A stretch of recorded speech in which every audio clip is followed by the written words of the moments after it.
Você já se perguntou por que o Bitcoin tem algum valor? Em uma resposta extremamente simples, eu poderia dizer apenas que o Bitcoin tem algum tipo de valor pelo mesmo motivo que as moedas fiduciárias têm, ou seja, o dólar, o real, o euro. Ele tem algum valor para as pessoas porque elas decidiram acreditar nisso. Então, o mesmo funciona para o Bitcoin. Porém, nem tudo é exatamente preto no branco, nem tudo é tão simples assim.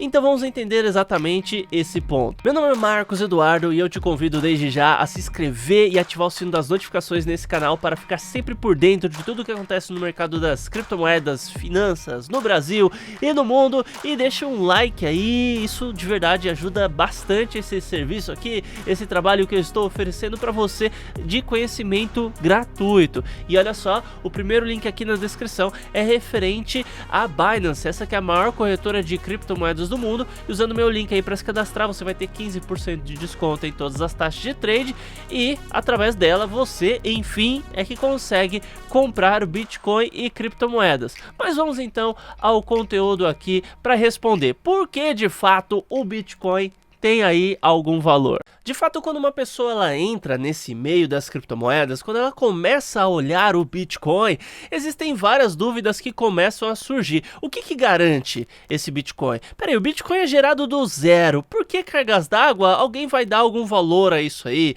Ah, tem esse processo de mineração, então tem gente aí fazendo Bitcoin do zero e tecnicamente, sim, existem cálculos matemáticos gerando Bitcoin, mas existe uma quantidade finita para isso, e existem várias regras em torno disso para gente chegar num ponto em que estabelece um valor. Só que antes desse ponto, é necessário a gente entender a questão da moeda fiduciária. Isso porque tem muita gente que até hoje acredita que a moeda fiduciária, ou seja, o real, por exemplo, as moedas emitidas pelos governos, elas têm lastro, só que elas não têm. Então, a ideia é a seguinte, né? A história é a seguinte: existia um período em que haviam trocas de mercadorias. Uma pessoa ia trocar galinha por farinha, por exemplo, o outro ia trocar ovos por sal, e assim sucessivamente. Então, no decorrer da história, existiram várias formas de dinheiro,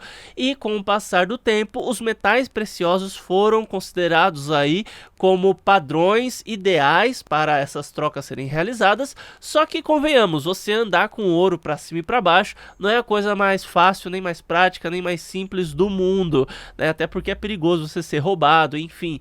Então começaram a surgir casas que armazenavam ouro e te ofereciam aí um certificado dizendo que você era dono de uma determinada quantidade de ouro, e você poderia levar esse certificado até essa casa que armazena o ouro e converter, pegar o ouro de volta. Isso era possível ser feito. Então, se você, principalmente para compras maiores, você poderia apenas entregar o certificado de ouro em troca de algo, e essa pessoa, se quisesse, ficava com o certificado ou ia nessa casa que armazenava o ouro e fazia a conversão. E daí essas casas foram crescendo e houve uma divisão. Por um lado foram os bancos que cuidavam do dinheiro, especificamente desse vale, e do outro foi o governo, o Estado, que ficou responsável por armazenar o ouro.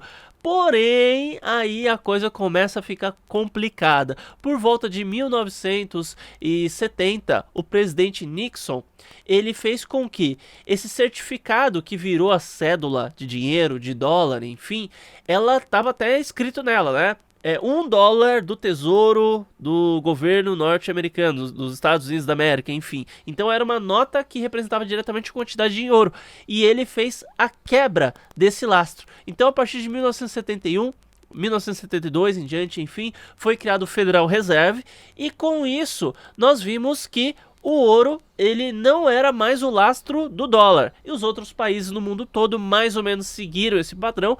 Foi criado aí a ideia do padrão petrodólar, só que isso é uma coisa que não é muito palpável e na verdade é bem subjetivo. Bom, e a partir desse momento a moeda de fato virou moeda fiduciária. Fidúcia significa confiança, então uma moeda única e exclusivamente baseada em confiança. Os governos pelo mundo todo começaram começaram a imprimir cada vez mais dinheiro. Ah, tem uma crise financeira? Vamos imprimir dinheiro. Ah, tem um problema que precisa ser resolvido? Vamos imprimir mais dinheiro. E é dinheiro sem lastro. E por consequência, o dinheiro foi perdendo cada vez mais o seu valor. E inclusive, na época, alguns especialistas, né, só pra você ver que loucura esse negócio de especialista, né, chegaram a dizer que como o dólar não seria mais atrelado ao ouro, o ouro ia perder seu valor. E, né, não foi isso que aconteceu. Parabéns aí para esses especialistas que erraram bonito. E a grande verdade é que 20 dólares no dia de hoje equivale a 1 dólar mais ou menos em 1970. Então, o verdadeiro valor da moeda fiduciária, do dólar, é a confiança coletiva que existe em torno dessa moeda, e não existe mais nada que garanta. O quanto você confia no governo, o quanto você confia na classe política, o quanto você confia nas pessoas que estão representando isso que chamamos aí de democracia, né? Basicamente, você está fazendo um lastro do dinheiro com base na confiança nos políticos.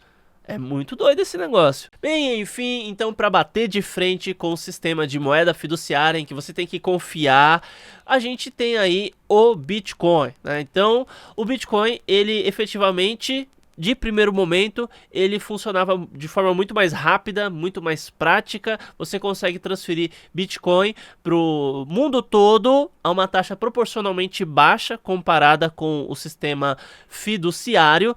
Porém, o Bitcoin, embora ele tenha sido criado para ser dinheiro, para ser moeda, estruturalmente, até esse momento, ele não tem a capacidade para uma adesão a nível mundial. Se todo mundo aderir ao Bitcoin ao mesmo tempo, ele não vai ter uma capacidade técnica de permitir que todo mundo vá lá na padaria, compre o pão, faça suas compras no mercado o tempo todo.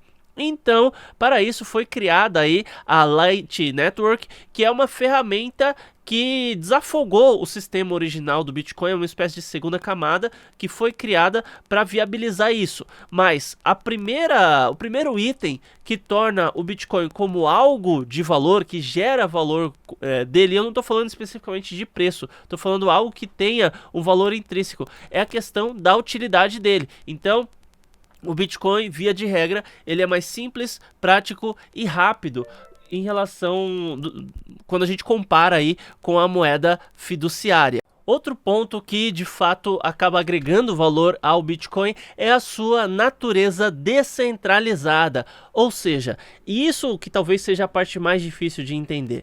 O Bitcoin não tem um governo que o comande, não tem uma empresa, não tem um grupo de pessoas que tome as decisões de forma unilateral a partir dele. Ele é algo verdadeiramente democrático. Então, qualquer pessoa, como a gente está falando de software aberto, qualquer pessoa pode propor uma melhoria para o Bitcoin e existe uma forma de votação chamada consenso que vai aceitar ou não aquela implementação. Então, se mais da metade da rede, 51% da rede, por exemplo, aceitar isso dos utilizadores do software do Bitcoin, né, o Bitcoin Core. Qualquer pessoa pode baixar, pode pôr aí no seu computador, e se essas pessoas elas aceitarem uma implementação que qualquer pessoa propôs, aquela implementação ela vai ser realizada. Se mais da metade não aceitar, por consequência, isso não vai para frente. Então também não tem como chegar um governo e falar assim: a partir de agora não teremos mais 21 milhões de unidades do Bitcoin em circulação, teremos 22 milhões de unidades. Ah não, agora são 30, agora são 50, agora são 100, são 200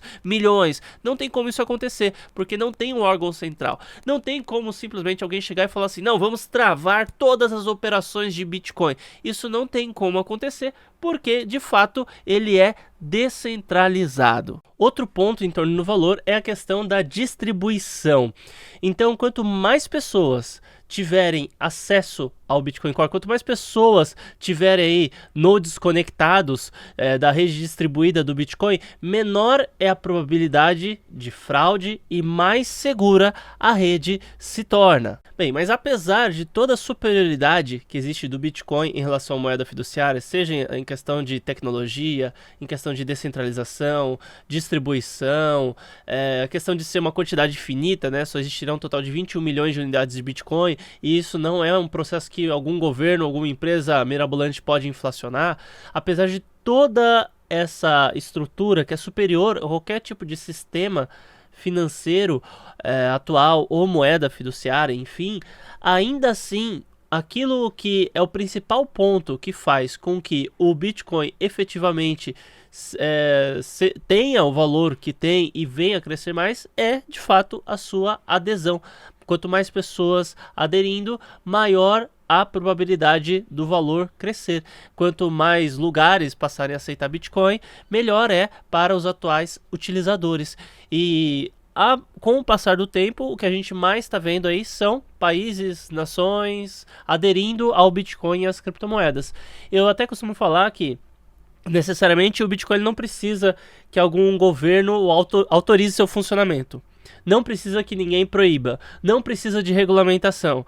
Só que existem muitos investidores conservadores que de fato eles só vão entrar para o Bitcoin depois que tiver toda a situação de regulamentação pronta. E como isso está caminhando, seja na União Europeia, nos Estados Unidos, no Brasil e em vários países do mundo, a tendência é que a adesão do Bitcoin e sua adoção e utilização seja cada vez maior, seja para uma moeda do dia a dia, seja para uma reserva de valor ou qualquer outro fim, tá certo? E é claro, né, se você quer fazer a sua aquisição aí de Bitcoin, é bem simples, basta você abrir sua conta em uma corretora. A que eu utilizo é a Binance, o link da Binance é o primeiro que estará aí na descrição.